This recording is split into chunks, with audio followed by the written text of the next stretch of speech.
तो अगर आपके आसपास बड़े सिलेंडर से ऑक्सीजन दी आ रही है तो भैया मीटर जरूर देख लेना और ये तय कर लेना कि उस मीटर की जो रीडिंग चल रही है वो किसने तय की है, क्योंकि वहीं से आपके मरीज की जान बचेगी या जाएगी। अगर वो सुई 5 से आगे है, इसका मतलब है कि आपके साथ धोखा हो रहा है।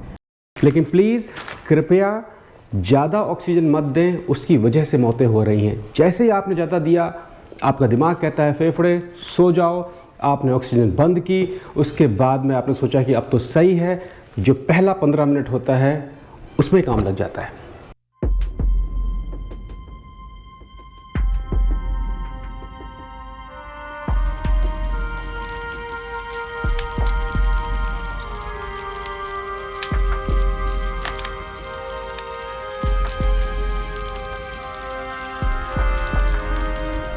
लाशों का अंबार लगा है। अब तो ये दृश्य भी विचलित नहीं करते होंगे आपको। आप जान लें कि ये सारी मौतें कोरोना की वजह से नहीं हैं, ये मौतें हैं अव्यवस्था की वजह से। इसमें केवल सरकार की गलती नहीं है, हमारी आपकी नासमझी और पढ़ाई लिखाई का अभाव। आप बहुत देख रहे होंगे कि ऑक्सीजन की कमी है, आप देख रहे होंगे सड़क के किनारे लोगों की जान बचाई जा रही है ऑक्सीजन लगा लगा के। लेकिन आप जान लें कि आम तौर पर जो इस तरह की ऑक्सीजन लगाई जा रही है उससे ही जानें जा रही हैं। जी हाँ, प्योर ऑक्सीजन लेना बेहद ख़तरनाक है। ये सुनने में अपने यहाँ बड़ा अजीब लगता है, अपने यहाँ कह रहा हूँ क्योंकि बाकी दुनिया में अजीब नहीं लगता है।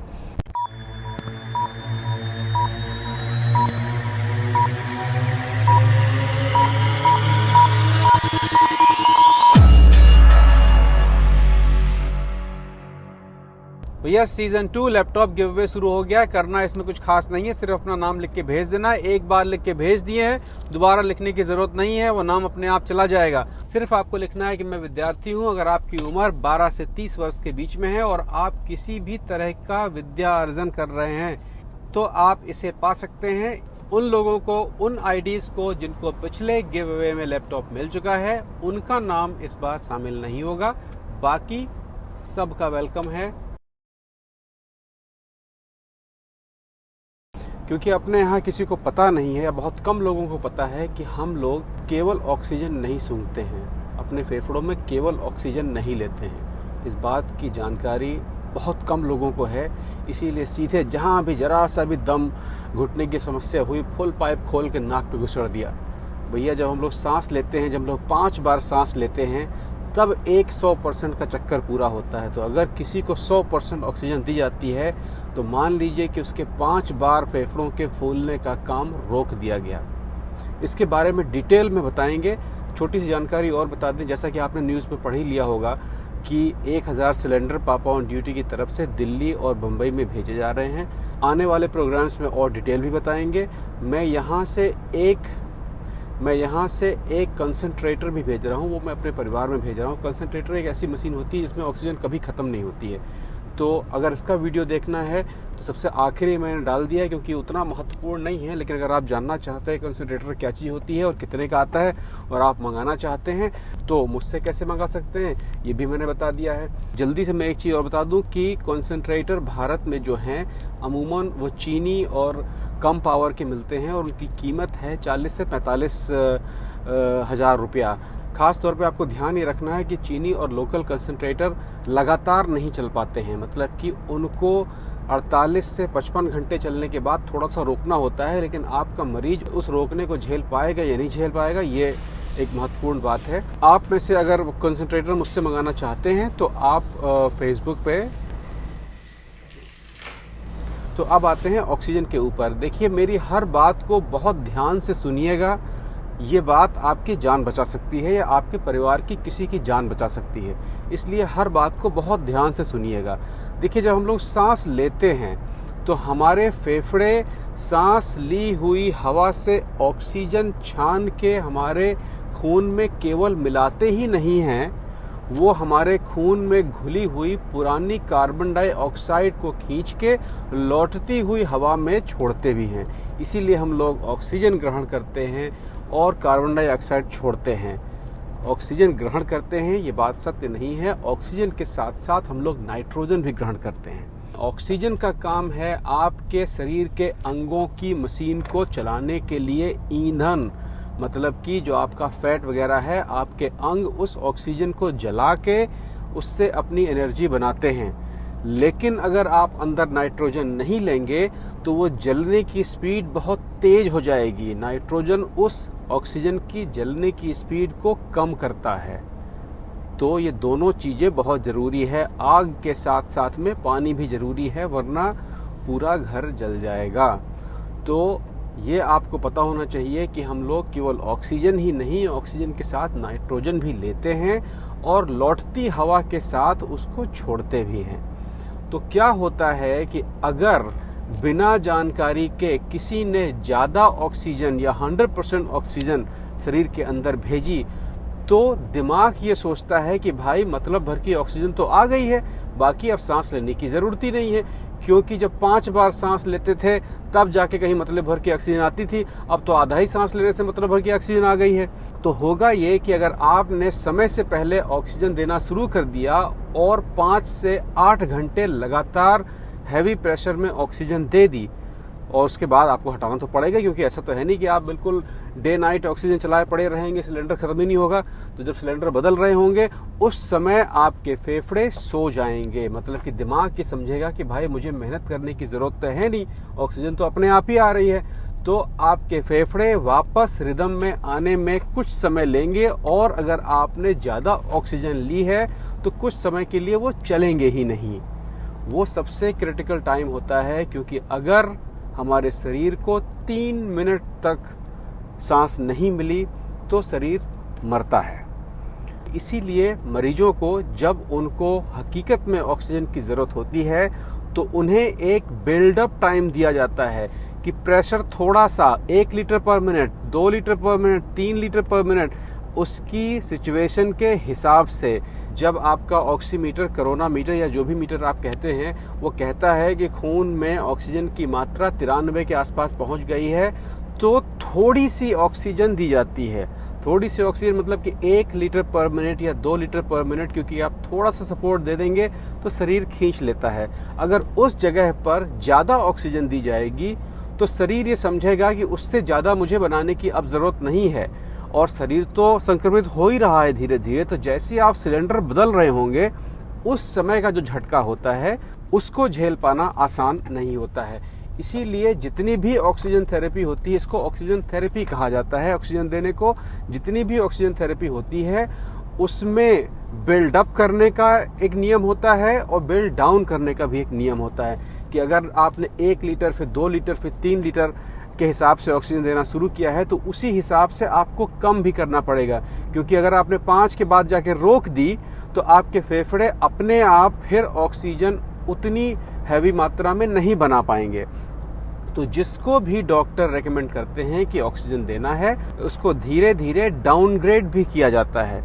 बहुत बार आपने सुना होगा कि मेरा मरीज चलते चलते वहाँ गया था और अचानक वहाँ पर मर गया। बहुत बार सुना होगा आपने।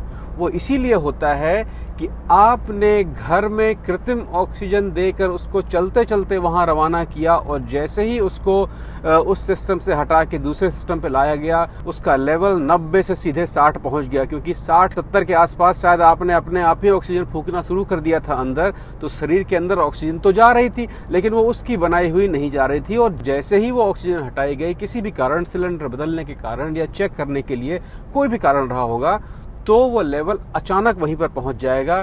क्योंकि अगर आपका लेवल 70 पहुंच चुका है, इसका मतलब ये है कि आपके फेफड़े इतने ज्यादा संक्रमित हो चुके हैं कि आप बिना आईसीयू के नहीं बचेंगे। तो ये एक सबसे बड़ा कारण है जो आप सुनते होंगे कि फलाने गए तो बिल्कुल सही थे, बात कर रहे थे टेलीफोन पे, उसके बाद अचानक मर गए अस्पताल में आके, अस्पताल वालों ने मार दिया। भाई वो क्यों मारेगा कोई? तो आपको बस ये ध्यान रखना है कि ऑक्सीजन आपको, इसीलिए मैंने पिछली बार कहा भी था कि आप सिलेंडर की व्यवस्था करिए, ज़रूरत पड़ेगी तो मैं आपको बताऊंगा कि ऑक्सीजन कैसे देनी है। कैसे देना बहुत बहुत ज़रूरी होता है। इसका एक फॉर्मूला होता है। आपके ऑक्सीमीटर पे पल्स रीडिंग चलती है और आपकी ऑक्सीजन की रीडिंग चलती है, उसका एक फॉर्मूला होता है, उसके हिसाब से ऑक्सीजन कितनी देनी है। एक मीटर भी लगा होता है, आपने देखा होगा सिलेंडर के ऊपर, अब तो सभी ने देख लिया होगा। तो उस मीटर पे बहुत ध्यान रखना होता है कि कितनी ऑक्सीजन देनी है। आम तौर पर मरीज को सीधे दी जाने वाली सिलेंडर जो होते हैं वो छोटे सिलेंडर होते हैं और उनकी मैक्सिमम स्पीड होती है 5 लीटर पर मिनट, उससे ज़्यादा नहीं होते हैं। जो आप टीवी पे देख रहे हैं या शायद आपने भी देखा होगा, बड़े बड़े तंबूड़े वाले सिलेंडर रखे हुए हैं, वो सीधे मरीज को नहीं दिए जाते हैं क्योंकि उनके प्रेशर बहुत हाई होते हैं। वो होता है कि एक सिलेंडर से 5, 7, 8 मरीजों को, तो ज़्यादातर अस्पतालों में वो सिलेंडर पाइपलाइन से जोड़े जाते हैं। तो अगर आपके आसपास बड़े सिलेंडर से ऑक्सीजन दी आ रही है तो भैया मीटर जरूर देख लेना और ये तय कर लेना कि उस मीटर की जो रीडिंग चल रही है वो किसने तय की है, क्योंकि वहीं से आपके मरीज की जान बचेगी या जाएगी। अगर वो सुई 5 से आगे है, इसका मतलब है कि आपके साथ धोखा हो रहा है, क्योंकि कोई भी आदमी जिसकी सुई 5 से आगे है वो केवल और केवल वेंटिलेटर या डॉक्टरों की मदद के बिना नहीं हो सकता है। उसका मतलब ये है कि जैसे ही आप उसको डाउन करेंगे, आपका मरीज अपने आप सांस नहीं ले पाएगा, और जब अपने आप सांस नहीं ले पाएगा तो आप समझ ही रहे हैं कि क्या होगा। ज़्यादा ऑक्सीजन मिलने पर समस्या क्या क्या आती है। अब मान लीजिए कि आपने ऑक्सीजन तो लगा दिया है, मरीज भी आपका सही लग रहा है, मरीज से आप पूछिए कि क्या उसको चक्कर तो नहीं आ रहा है, मरीज से आप पूछिए क्या उसको बिल्कुल साफ साफ दिखाई पड़ रहा है, धुंधलापन या कम दिखाई पड़ने की समस्या तो नहीं आ रही है। मरीज से पूछिए कि क्या उसको नोजिया, मतलब कि घबराहट तो नहीं महसूस हो रही है। अगर ये 3 चीजें महसूस हो रही हैं तो इसका मतलब होता है कि आपके शरीर में या तो बहुत कम ऑक्सीजन है या फिर बहुत ज्यादा ऑक्सीजन है। अगर कम होगी तब भी ये सारी चीजें होंगी क्योंकि आपके शरीर के अंग ठीक से काम नहीं कर रहे हैं, और अगर ज्यादा होगी तब भी यही समस्या होगी क्योंकि आपके शरीर के अंग ठीक से काम नहीं कर रहे हैं। दोनों में बिल्कुल एक ही चीज होती है। तो भाई साहब, ऑक्सीजन, प्योर ऑक्सीजन बहुत खतरनाक चीज है। हमारी सांस में जब भी हम सांस लेते हैं उसमें केवल 20% ऑक्सीजन होती है, बाकी नाइट्रोजन और बाकी गैसें होती हैं, लेकिन ऑक्सीजन की मात्रा केवल 20 रुपया में चवन्नी भर होती है, उससे ज्यादा नहीं होती है और ज्यादा की जरूरत भी नहीं है। तो एक बार जल्दी जल्दी रिकॉल कर लेते हैं कि आपके ऑक्सीमीटर की रीडिंग अगर 96 तक आ रही है, कोई चिंता की बात नहीं, कुछ नहीं करना, कोई ऑक्सीजन कुछ नहीं देना है। कितना भी मरीज मांग रहा है, 96 रीडिंग आ रही है, इसका मतलब कि आपके फेफड़े सही से काम कर रहे हैं। रीडिंग 95 की नीचे जानी शुरू हो रही है तो अपना सिलेंडर पहुंचना शुरू कर दीजिए और टेलीफोन करना शुरू कर दी डॉक्टरों से कि भैया उनकी 95 के नीचे जा रही है, कैसे क्या करना है, फोन पे बताएंगे। रीडिंग आपकी 94 की नीचे जा रही है, डॉक्टर से बात करिए, अपने ऑक्सीमीटर का फोटो खींच के, उनकी रीडिंग का फोटो खींच के डॉक्टर को भेजिए, हमें भी भेज सकते हैं। मैं उस फॉर्मूले को, अगर आप लोग वो फॉर्मूला जानना चाहते हैं, गणित की थोड़े से भी ज्ञाता हैं, तो आप मुझसे फेसबुक पे वो फॉर्मूला पूछ लीजिए, फेसबुक मैसेंजर पे। मैं कोशिश करूंगा कि वो फॉर्मूला आपको मेल कर दूं, तो आप ऑक्सीमीटर में मौजूद रीडिंग से गुणा भाग करके कितने प्रेशर की ऑक्सीजन देनी है आपको एक आइडिया मिल जाएगा। आपकी रीडिंग 90 के नीचे पहुंच रही है तो अब आप अस्पताल खोजना शुरू कर दीजिए। आपका मरीज घर में नहीं बचेगा, बिना मेडिकल अटेंशन के आपका मरीज घर में नहीं बचेगा अगर रीडिंग 90 से नीचे आ रही है। पिछले एपिसोड में मैंने आपको बताया था कि अगर रीडिंग 70 के नीचे है तो अस्पताल में घुसने नहीं दिया जाएगा, बाहर ही से नाप के लौटा देंगे। उस रीडिंग का क्राइटेरिया बढ़ा दिया गया है, अब ये कर दिया गया है कि 80 से नीचे की रीडिंग के व्यक्ति को अस्पताल अंदर अब नहीं लेगा, क्योंकि मरीज अस्पताल की क्षमता से ज्यादा हो गए हैं और अस्पतालों को अब चुनाव करना है कि किसको पहले बचाया जाए। तो उसको पहले बचाया जाएगा जिसकी बचने की संभावना ज्यादा होगी। कोरोना भारत में बेकाबू हो चुका है। ये सरकार की लापरवाही का एक बेमिसाल उदाहरण है, मतलब कि इतना भयानक उदाहरण दुनिया में और कहीं नहीं देखा गया। गवर्नमेंट को पता था, जनवरी से पता था, पिछले साल $2 बिलियन का कर्ज मिला था इन अस्पतालों को, सड़े हुए अस्पतालों को जो 40 साल पहले बनाए गए थे, उसके बाद कुछ काम ही नहीं हुआ, उनको सही करवाने के लिए ही 2 बिलियन 7 अरब रुपया मिला था। कहाँ गया? हिंदू मुसलमान, मैं ज़्यादा नहीं बोलूँगा, भावनाओं में आ जाऊँगा नहीं तो। अपना ख्याल रखिए। वेंटिलेटर का मैं वीडियो लगा दे रहा हूँ। अभी हमने यहाँ से खरीद के एक भेजा है। आप लोगों में से अगर कोई इसको खरीदना चाहता है तो अपने अगल बगल देखे। ये है ऑक्सीजन कंसंट्रेटर, नाम तो आप लोगों ने अब तक बहुत बार सुन लिया होगा। ये एक मशीन होती है जो लगातार ऑक्सीजन दे सकती है। आप अगर कभी खरीदने वाले हो तो हमेशा प्रोफेशनल मॉडल खरीदिएगा, क्योंकि सस्ते मॉडलों में जो चाइनीज़ मॉडल हैं वो मेरे ख्याल से 45, 40, 50 हज़ार रुपये तक में आ जाते हैं। लेकिन उनकी सबसे बड़ी समस्या ये होती है कि वो मॉडल जो होते हैं लगातार 2 दिन तक नहीं चल पाते हैं, या तो वो ख़राब हो जाते हैं या फिर आपको 1.5 घंटे के लिए उनको बंद करना पड़ता है। तो ये कोई पंपिंग सेट या इंजन तो है नहीं कि आपने 1.5 घंटे के लिए बंद कर दिया, उतनी देर में आपके मरीज़ ने थोड़ा सा और आराम कर लिया और फिर आपने 2 घंटे में चला दिया। तो इस बात का ख्याल रखिएगा कि जैसे सस्ते आरओ होते हैं जो पानी ठीक से नहीं छानते हैं, उसी तरीके से सस्ते कंसंट्रेटर भी ऑक्सीजन ठीक से नहीं छानते हैं या लगातार नहीं छानते हैं। दूसरी सबसे ज़रूरी चीज़ है कि आपको जो कंसंट्रेटर लेना है वो कम से कम 5 लीटर प्रति सेकंड के हिसाब से होना चाहिए। देखिए यहाँ पर 1 से लेके 1, 2, 3, 4 और 5, ये 5 मैक्सिमम होता है जहाँ पर आप घर में अपने मरीज का कुछ भी मदद कर सकते हैं। 5 के ऊपर ये आपके हाथ में फिर नहीं रह जाता है। दूसरी चीज़ सबसे ज़्यादा समझने की बात यह है कि जितनी स्पीड से आप उसकी गैस बढ़ा रहे हैं आपको उतनी ही स्पीड से कम करनी है। ऐसा नहीं है कि आपने 4 या 5 तक की गैस दी और बंद कर दी कि मरीज का ऑक्सीजन लेवल सही हो गया, अब वो ठीक है, वो घर जाए, ऐसा नहीं होता है। इसमें 2 तरह के नाक पे लगाने वाले कवर भी होते हैं। एक तो होता है, ये होता है इस तरह का पॉइंट जो नाक में सीधे अंदर चला जाता है। इस तरह के पॉइंट का मतलब ये होता है कि आपको जिस तरह की ऑक्सीजन दी जा रही है उसका प्रेशर बहुत ज़्यादा नहीं है। जब आपको ऑक्सीजन लेवल 91 से नीचे चला जाए और 85 के आसपास तक पहुँचे मैक्सिमम, तब आपको इस तरह के कवर की ज़रूरत होती है। ये जो होता है, ये जो कवर होता है इसकी ज़रूरत होती है। इसमें भी हालांकि छेद हैं लेकिन वो आपकी हवा को निकालने के लिए है। तो इसमें देखिए मोटा छेद है तो प्रेशर ज़्यादा आता है। तो जब आपको 3 लीटर से ज़्यादा की ज़रूरत है तो इस तरह के कवर की ज़रूरत होती है। और ऑक्सीजन के इस्तेमाल में प्रेशर का बहुत ध्यान रखना है। उतना ही प्रेशर करना है जितना आपका डॉक्टर आपको बताए या वो व्यक्ति जिसको इसके बारे में पता हो। डॉक्टर कहीं नहीं मिल रहा है तो अपने ऑक्सीमीटर की फ़ोटो खींच के मुझे आप मेल कर दीजिए।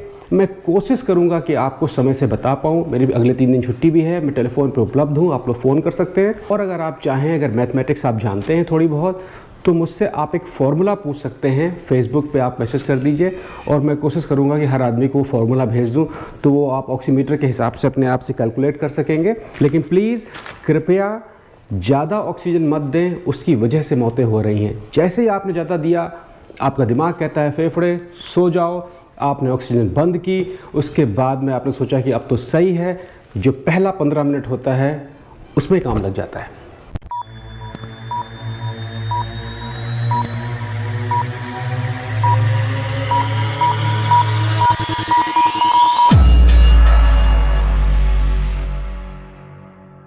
भैया सीजन 2 लैपटॉप गिव अवे शुरू हो गया है। करना इसमें कुछ खास नहीं है, सिर्फ अपना नाम लिख के भेज देना है। एक बार लिख के भेज दिए हैं, दोबारा लिखने की जरूरत नहीं है, वो नाम अपने आप चला जाएगा। सिर्फ आपको लिखना है कि मैं विद्यार्थी हूं। अगर आपकी उम्र 12 से 30 वर्ष के बीच में है और आप किसी भी तरह का विद्या अर्जन कर रहे हैं तो आप इसे पा सकते हैं। उन लोगों को, उन आईडीज को जिनको पिछले गिव अवे में लैपटॉप मिल चुका है, उनका नाम इस बार शामिल नहीं होगा। बाकी सबका वेलकम है।